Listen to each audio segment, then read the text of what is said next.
여러분 안녕하십니까? 광주 MBC 뉴스투데이입니다. 먼저 오늘의 주요 뉴스입니다. 문재인 대통령이 연방제 수준의 지방분권 의지를 천명했습니다. 지방의 권력과 예산을 대폭 분산하겠다는 건데 어떻게 구체화될지 주목됩니다. 가뭄이 이어지면서 간척지논들이 염전으로 변해 한 해 농사를 망치게 됐습니다. 광주의 한 가정집에 아열대작물인 바나나류 열매가 열렸습니다. 한반도 온난화를 상징적으로 보여줍니다. 대형마트에서 장을 본 고객들이 카트를 아무데나 방치해 유통업체가 골머리를 앓고 있습니다. 문재인 대통령이 전국 시도지사들을 만난 자리에서 강력한 지방분권 시행을 예고했습니다. 연방제 버금갈 만큼 권한과 예산을 지방으로 대폭 이양하겠다고 밝혀 시도지사들이 놀랄 정도였습니다. 김철웅 기자입니다. 전국 시도지사들을 청와대로 부른 자리, 문재인 대통령에게서 연방제라는 단어가 나왔습니다. 연방제에 버금가는 그런 강력한 지방분권 구호가 만들겠다. 그렇게 각각의 지방정부가 중앙정부와 대등하게 권력을 행사하는 연방제는 지방분권의 가장 발전된 형태입니다. 현행 헌법체제에서는 연방제 실현이 불가능하기 때문에 법이 허용하는 한 최대한 권력과 예산을 지방에 넘기겠다는 대통령의 의지로 해석됩니다. 이 발언을 현장에서 들은 시도지사들은 예상보다 강한 대통령의 발언에 놀랐다고 말했습니다. 4차 분권의 시대를 열겠다 정도의 수준의 말씀을 할 줄 알았는데 첫 마디가 강력한 연방제라는 느낌을 그런 각오를 가지고 일을 하겠다 해서 굉장히 의미 있게 받아들였습니다. 청와대 간담회를 마친 시도지사들은 따로 모여 새 정부 국정과제에 지방분권 채택과 지방분권형 개헌 추진, 그리고 개헌 논의의 지방 참여 등을 정부에 요구하기로 했습니다.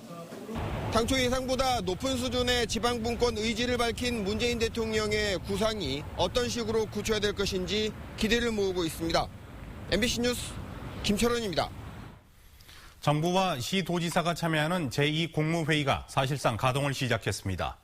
대통령의 의지가 반영된 것으로 지방분권을 강화하는 데도 기여할 것으로 기대됩니다. 윤근수 기자입니다. 문재인 대통령의 초청으로 열린 시도지사 간담회는 대통령이 공약했던 제2국무회의를 시험 가동하는 성격입니다. 문 대통령은 제2국무회의가 신설되기 전이라도 수시로 만나고 필요하면 만남을 정례화하자고 말했습니다.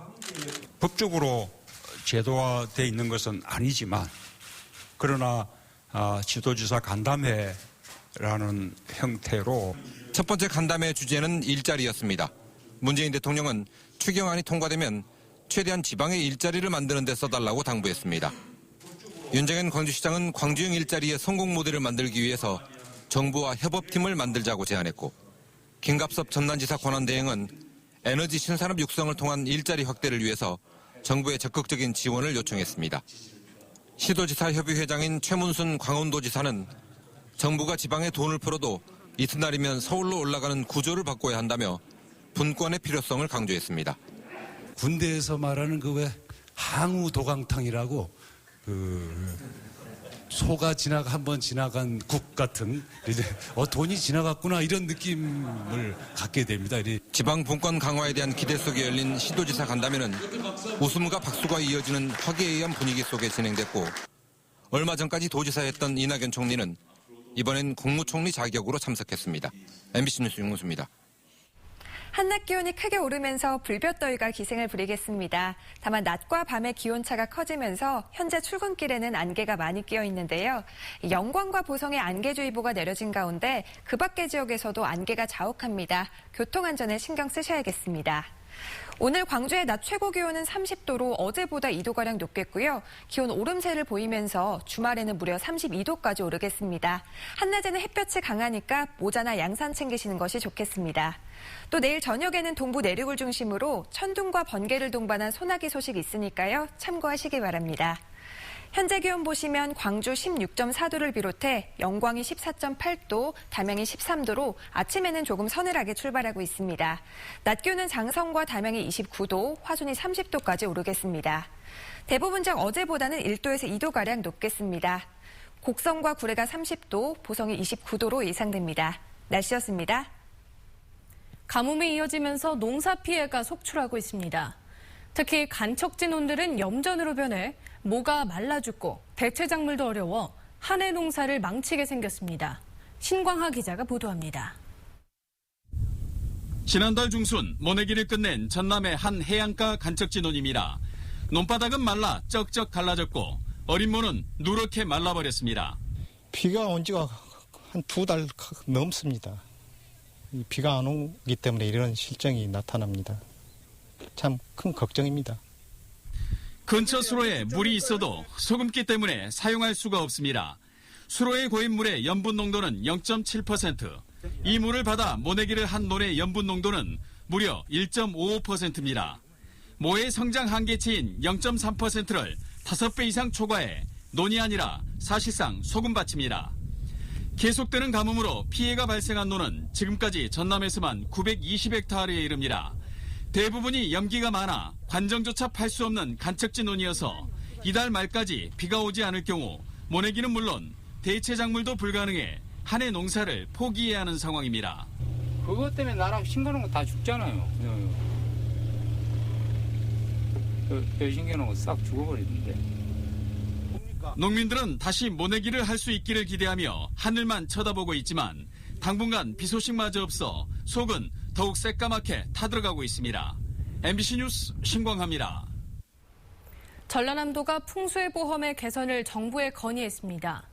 전라남도는 풍수해보험 보상 대상에 우박으로 인한 시설물 피해가 포함될 수 있도록 관련법을 개정해 줄 것을 정부에 건의했다고 밝혔습니다. 최근 내린 우박으로 도내 5개 시군에서 하우스 280여 동에 피해가 발생했지만 풍수해보험에는 우박 피해에 대한 규정이 없어 보험에 가입한 농가들이 보상을 받지 못하고 있습니다. 세월호 수색 도중 사람의 것으로 추정되는 뼈가 추가로 발견됐습니다. 세월호 현장수색본부는 어제 오전 7시 55분쯤 세월호 3층 로비에서 수거한 진흙을 분리하는 과정에서 유해로 추정되는 뼈 한 점을 발견했다고 밝혔습니다. 수색본부는 오는 17일까지 객실부 1차 수색을 마무리하기로 하고 3층과 5층에서 수색을 벌이고 있습니다. 광주의 한 가정집 화단에서 아열대 작물인 바나나류의 열매가 열렸습니다. 온난화가 어느 정도인지를 상징적으로 보여주고 있습니다. 송정근 기자입니다. 꽃이 핀 줄기 끝에서 바나나류의 열매 50여 개가 달렸습니다. 10여일 전 모습을 보인 뒤 어른 새끼손가락만한 크기까지 자랐습니다. 잎이 커서 여름철 햇볕 가리기용으로 쓰기 위해 8, 9년 전 집 앞 화단에 심은 이후 처음으로 열매가 열렸습니다. 한 번도 보온 시설을 해준 적이 없는데 열매가 나오자 집주인도 신기할 따름입니다. 그곳에나 이런 것을 구경했지. 노지에서는 구경 못 해봤죠. 근데 이제 직접적으로 이제 우리 집에서 심은 놈이 여니까 참 더 신기하기도 보이고. 바나나류의 아열대 작물은 겨울철 최저 온도가 10도 이상은 돼야 재배가 가능합니다. 국내에서는 온실 재배가 아니면 열매를 맺을 수 없는 만큼 농업 전문가들 역시 보기 드문 이례적인 현상이라는 반응입니다. 최근 대구의 한 가정집에서도 바나나류의 열매가 열려 화제가 됐습니다. 노지에서 열매를 맺은 바나나류의 아열대 작물이 한반도의 온난화 수준을 상징적으로 보여주고 있습니다. MBC 뉴스 송정근입니다. 도종환 문화체육부 장관 후보자는 국립아시아 문화전당의 설립 취지를 살리기 위해 더 노력하겠다고 말했습니다. 도종환 후보자는 국회 인사청문회에서 아시아 문화전당이 이름에 걸맞는 가치를 실현할 수 있겠냐는 손혜원 의원의 질문에 대해 킬러 콘텐츠가 필요하다며 왜 아시아인가라는 이유에 답할 수 있을 만큼 더 노력해야 한다고 말했습니다. 인사청문회에서는 광주지역 문화계 인사들이 영상 인터뷰를 통해 아시아 문화전당이 좀 더 지역과 밀착해야 한다는 의견을 제시했습니다. 교육부가 전국 학업 성취도 일제고사를 폐지하기로 하자 전국 교육감들이 환영한다고 밝혔습니다. 전국 시도 교육감 협의회는 서열 경쟁을 조장하는 학업 성취도 일제고사는 교육계의 오랜 청산 대상이었다며 정부의 폐지 결단을 환영한다고 밝혔습니다.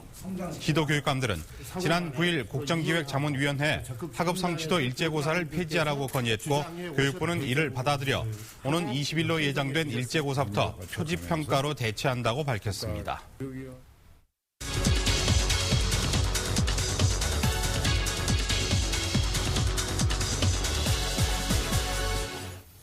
1인 가구가 늘어나고 인구 이동도 가속화되면서 주택도 소유하는 개념에서 소비하는 개념으로 바뀌고 있습니다.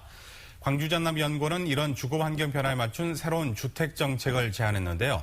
나강렬 광주전남연구원 책임연구위원 모시고 자세한 이야기 나눠보도록 하겠습니다. 어서 나오십시오. 예, 안녕하십니까. 네. 광주전남연구원에서 제안한 주택 정책 어떤 것이 있을까요? 이번에 우리 연구원에서 제안한 주거 정책은 주택의 가치 전환, 즉 투자보다는 소비 가치가 중시되는 트렌드에 조금 대응을 해보자 이런 고민에서 시작을 했고요. 광주남 지역 내 주거비 완화를 조금 줄이기 위해서 주택이 가지고 있는 거주권에 포커스를 맞춰야 된다는 내용입니다. 이러한으로 공공임대주택에 대한 공급을 좀 확대할 필요가 있을 것 같고요. 주택시장에서 비교적 약자로 대별되는 고령층, 젊은 계층에 대응하는 실버주택이랄지 청년 지원주택에 관심을 가져야 된다는 것이 주요 골자라고 말씀드릴 수가 있겠습니다. 네, 그런 제안을 하게 된 이유는 무엇인가요? 제가 이러한 주제에 관심을 갖게 된 이유는요. 앞으로 주택의 기능과 가치가 변화될 가능성이 높게 예측되기 때문입니다. 과거 압축 성장 시대와는 다르게 주택의 수요는 전반적으로 감소할 가능성이 높습니다. 인구 감소랄지 저성장이랄지 또 1인 단독 가구가 증가한다라는 그런 주택 패러다임으로 변화하게 될 가능성이 높다라는 것이지요. 이러한 패러다임 전환에서 주택이 가지고 있는 거주권, 주거권에 대한 관심이 높아질 것으로 예상되기 때문에 이러한 제안을 하게 된 원인 중에 하나라고 설명드릴 수가 있겠습니다. 네. 그리고 저도 그렇고요. 네. 시청자분들도 가장 이해가 안 되는 부분이 주택 공급의 포화 상태라고 하는데 네네. 분양가와 전세가가 계속 오르고 있지 않습니까? 네네. 그 이유가 어디에 있다고 보십니까? 제가 오늘 스튜디오에 나오기 전에 이제 운전을 하고 오면서 많은 현수막을 보게 되었습니다. 이 현수막의 대부분의 내용이 아파트 분양 광고 내용이었는데요. 그렇죠. 예. 이러한 내용이 분양 시장이 과열이다, 주택이 과잉 공급이다 이렇게 좀 단정적으로 말씀드리는 한계가 있습니다. 다만 장기적으로 봤을 때 거시적인 관점에서 주택의 공급과 수요가 미스매치될 개연성이 있다고 말씀드릴 수가 있겠고요. 네. 특히 전월세 시장에서 광주 시장이 가지고 있는 좀 독특한 차별성이 좀 있습니다. 우선 주택에 대한 매매가 대비 전세가가 조금 높다라고 평가될 수 있고요. 특히 전월세 환산율이 전국 평균보다 약 0.7%포인트 높다. 네. 이렇게 조사가 되었습니다. 이러한 조사 내용은 광주 전남의 주택시장이 상대적으로 주거비 부담이 좀 높다라고 말씀드릴 수가 있을 것 같고요. 또 주택시장 자체가 다소 안정적이지 못하다 이렇게 해석할 수 있다라고 설명드릴 수가 있겠습니다. 네, 새 정부의 주택 정책도 공공임대주택을 확대하는 방향으로 나아가고 있는데요. 네. 이때 지방정부의 역할도 중요할 것 같은데 어떻습니까? 네, 앵커께서 지적하신 대로 공공임대주택의 확대 정책은 문재인 정부의 주요 관심사 중에 하나입니다. 이러한 내용들이 도시재생 뉴딜 사업으로 아마 정책으로 이루어지게 될 것 같은데요. 네. 저층 주거지 재생을 통해서 공공임대주택을 확대하는 정책은 도시재생 뉴딜 사업 중에서도 핵심 내용이라고 볼 수가 있겠습니다. 이러한 관점에서 지방정부도 중앙정부와 보조를 맞춰서 정책의 기조에 대응을 해야 되겠고요. 이러한 내용을 통해서 우리 지역정부, 지방정부가 국비를 확보할 수 있는 중요한 전략 포인트로 삼아야 된다고 설명을 드릴 수가 있겠습니다. 또한 이러한 것들을 뒷받침하기 위해서 주택과 주거의 정책에 대한 행정 서비스도 과거 개발과 공급에서 벗어나서 지역민의 거주권을 안정시키는 쪽에 관심을 가져야 될 필요가 있겠다라고 말씀드릴 수가 있겠습니다. 네, 오늘 말씀 잘 들었습니다. 나와주셔서 고맙습니다. 네, 감사합니다. 대형마트에서 장을 볼 때 대부분 쇼핑카트를 사용하는데요.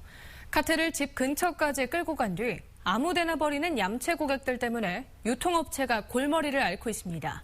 문형철 기자의 보도입니다. 공중전화 부스 옆에 쇼핑카트 한 대가 덩그러니 놓여 있습니다. 늦은 밤 아파트 단지 입구에서도 카트가 발견됩니다.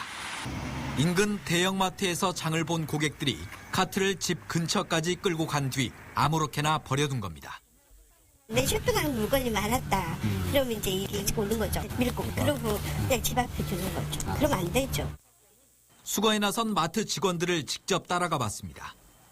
전봇대, 빌라 주차장, 심지어 쓰레기 더미 옆에 버려진 것도 눈에 띕니다. 수거 작업을 시작한 지 30분 정도가 흘렀는데요. 가장 가까운 주택단지에서만 벌써 10대의 카트가 발견됐습니다. 이렇게 밖으로 나갔다 회수되는 카트는 이 매장에서만 많게는 하루 60대가 넘습니다. 하천 밑에서 발견되는 경우도 있고 길에 카트가 있으니까 거기다 쓰레기 버리는 사람도 있고 분실되거나 파손되는 경우도 많아 유통업체는 소가리만 하고 있습니다.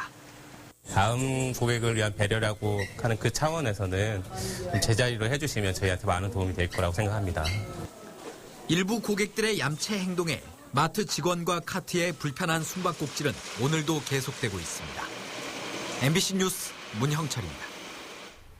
광주지방법원은 지난해 4월 음주 단속을 피해 도주한 운전자에게 사건 무마 명목으로 현금 80만 원을 받은 혐의로 기소된 경찰관 48살 A씨에 대해 징역 8개월에 집행유예 2년, 벌금 200만 원과 추징금 80만 원을 선고했습니다.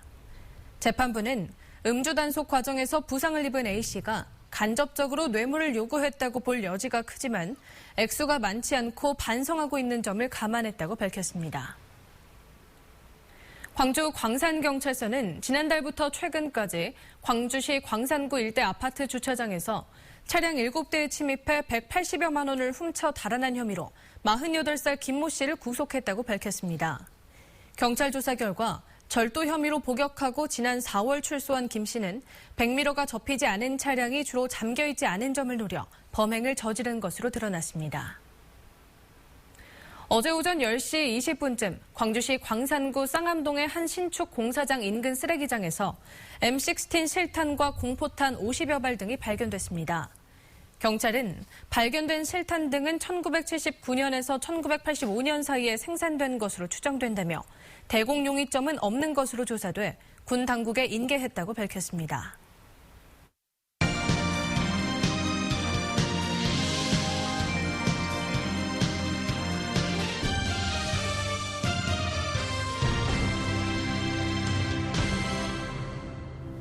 국제도로사이클 대회인 트로드 코리아 2017이 어제부터 닷새간의 여정에 들어갔습니다. 700km가 넘는 코스 곳곳마다 자연의 생동감이 더해져 선수들에게 또 다른 활력이 될 것으로 기대됩니다. 김종수 기자입니다.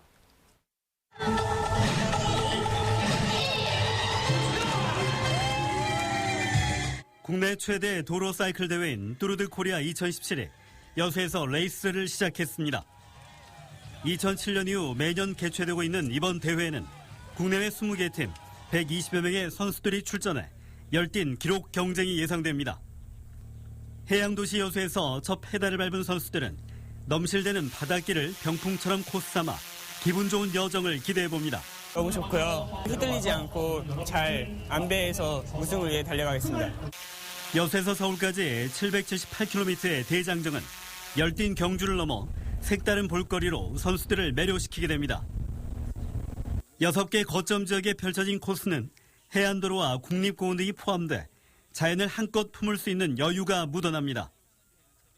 아시아 도로사이클 대회 가운데 대회 등급도 높아지면서 매년 참가자도 늘고 있습니다. 국내 선수팀이 6개 팀이 있고 외국에 참가한 팀이 14개 팀이 있습니다. 아름다운 풍경을 선수들과 그다음에 시민들이 같이 만끽하는 또 도로에서 흘리는 선수들의 땀과 노력에 생생하게 중계돼 현장의 감동이 실시간으로 전달됩니다. 자전거를 통해 녹색 성장의 밑그림을 그리게 될 트로드 코리아 2017은 오는 18일 서울 강변북로의 순환 경주를 끝으로 닷새간의 대장정을 마무리합니다. MBC 뉴스 김종수입니다. 교류 전원을 직류로 전환해 각종 전자제품 성능을 테스트할 수 있는 DC기술지원센터가 전자부품연구원 광주본부에 들어섰습니다. 135억 원을 들여 완공한 DC기술지원센터는 전자기 신뢰성 시험 장비 등을 갖추고 관련 기술의 실증과 제품화를 돕는 역할을 맡게 됩니다. 광주시는 지원센터가 에너지 신산업과 자동차 전장산업 등 고부가가치 전자제품 생산을 지원하는 데 기여할 것으로 기대했습니다.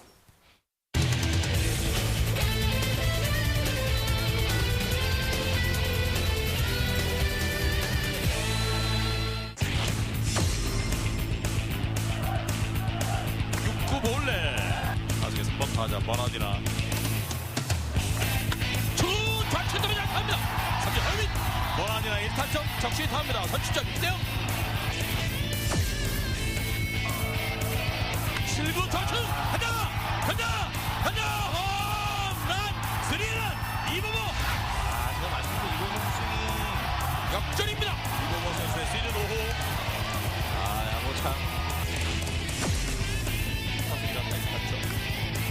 번트 나위치 기가 막힙니다. 1루 세이프. 공 빠집니다. 버나디나가 홈으로 들어옵니다. 4구 중견수에 떨어진 안타입니다. 지금처럼 앞에서 맞아야 되는 안타맛을 봤죠. 김주찬은 천천히 2루까지 얼마나 기다렸던 안타였습니까. 김주찬 초입니다. 안쪽으로 들어가네요. 3루수 잡아서 1루 그 사이에 김주찬이 홈으로 들어옵니다. 한 점이 묘하게 만들어집니다. 6대3입니다. 2구 높게 뜬금 경기를 끝내는 마지막 27번째 아웃 카운트 좌익수 잡아내면서 경기 끝 6대3으로 기아의 승리. 광주 예술고등학교 학생들이 기량을 선보이는 예향제가 지난 사흘 동안 문화예술회관에서 펼쳐졌습니다. 어제 마지막 날 무대로 펼쳐진 음악과 학생들의 공연에서는 기악과 성악을 전공하는 학생들이 참신하고 아름다운 하모니를 선보여 관객들에게 갈채를 받았습니다. 이에 앞서 한국화와 미술과 학생들은 지난 1일부터 일주일 동안 유스퀘어 금호갤러리에서 작품 전시회를 열었습니다. 한낮 기온이 크게 오르면서 불볕더위가 기승을 부리겠습니다. 다만 낮과 밤의 기온차가 커지면서 현재 출근길에는 안개가 많이 끼어 있는데요. 영광과 보성에 안개주의보가 내려진 가운데 그 밖의 지역에서도 안개가 자욱합니다. 교통안전에 신경 쓰셔야겠습니다. 오늘 광주의 낮 최고 기온은 30도로 어제보다 2도가량 높겠고요. 기온 오름세를 보이면서 주말에는 무려 32도까지 오르겠습니다. 낮 동안 햇볕이 강하니까 모자나 양산 챙기시면 좋겠습니다. 또 내일 저녁에는 동부 내륙을 중심으로 천둥과 번개를 동반한 소나기 소식이 있겠습니다. 현재 기온 보시면 광주 16.4도를 비롯해 영광이 14.8도, 담양 13도로 아침에는 조금 서늘하게 출발하고 있습니다. 장성과 담양의 낮 기온 29도, 화수는 30도까지 오르겠습니다. 전남 대부분 지역 어제보다 1도에서 2도가량 높을 것으로 보입니다. 곡성과 구례가 30도, 보성이 29도로 예상됩니다. 전 해상에서는 당분간 안개가 짙겠고요. 오늘은 1m 안팎으로 물결 낮게 일겠습니다. 맑은 날씨가 계속되는 가운데 대기가 불안정해서 종종 소나기 소식이 있겠습니다. 낮 기온은 30도 안팎에 머물며 더위는 계속되겠습니다. 날씨였습니다.